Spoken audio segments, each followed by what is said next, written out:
আজকে আমি নতুন আরেকটি ড্রাগস নিয়ে আপনাদের সামনে হাজির হলাম। তার নাম হলো লিবোস্টার সিরাপ। লিবোস্টার সিরাপ খুবই জনপ্রিয় ও পরিচিত একটি সিরাপ। সিরাপটি বাজারজাত করেছে বাংলাদেশের স্বনামধন্য কোম্পানি স্কয়ার ফার্মাসিউটিক্যাল কোম্পানি। সিরাপটি 50 মিলি ও 100 মিলি ফরম্যাটে বাজারে পাওয়া যায়।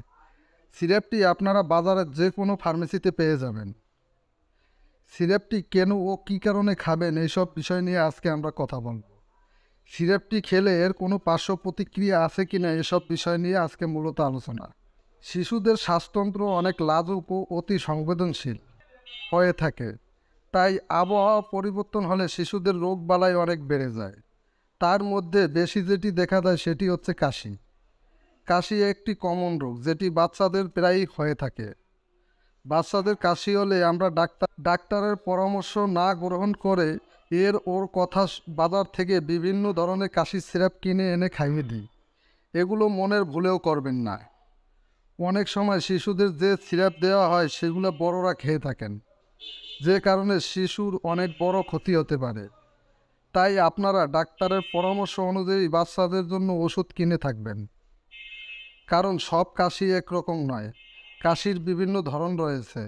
এক এক ধরনের কাশির জন্য এক এক ধরনের সিরাপ দেওয়া হয়ে থাকে। আর বাচ্চারা অনেক সেনসিটিভ থাকে, তাই বাচ্চাদের বিষয় তো আরও ভিন্ন। অনেকে আবার বাড়িতে বড়দের কাশির সিরাপ বাচ্চাদের অল্প পরিমাণে খাইয়ে দেন। এগুলো মনের ভুলেও করবেন না। এবার আসল কথায় ফিরে আসি। আমার হাতে যে সিরাপটি দেখতে পাচ্ছেন, সিরাপটির নাম হচ্ছে লিবোস্টার সিরাপ। সিরাপটির গ্রুপ হচ্ছে লিবু সালবিউটামল। সিরাপটি হচ্ছে একটি কাশির সিরাপ। সিরাপটি 6 বছরের বাচ্চা থেকে পূর্ণাঙ্গ বয়স পর্যন্ত সবাই খেতে পারে।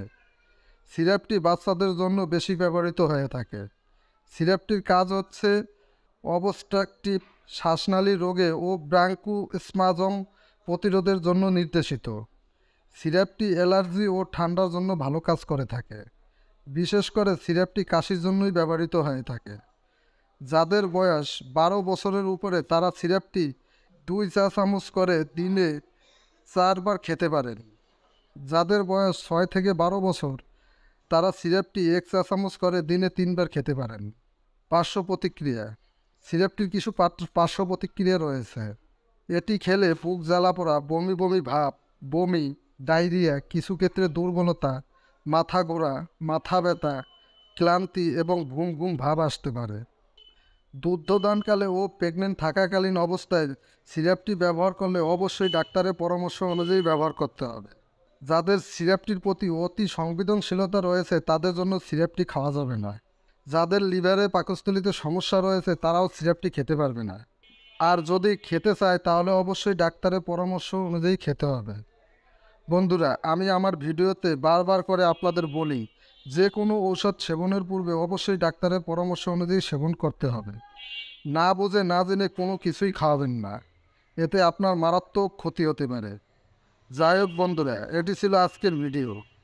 আমার ভিডিওটি যদি আপনাদের ভালো লেগে থাকে তাহলে অবশ্যই আমার চ্যানেলটিকে সাবস্ক্রাইব করে দেবেন।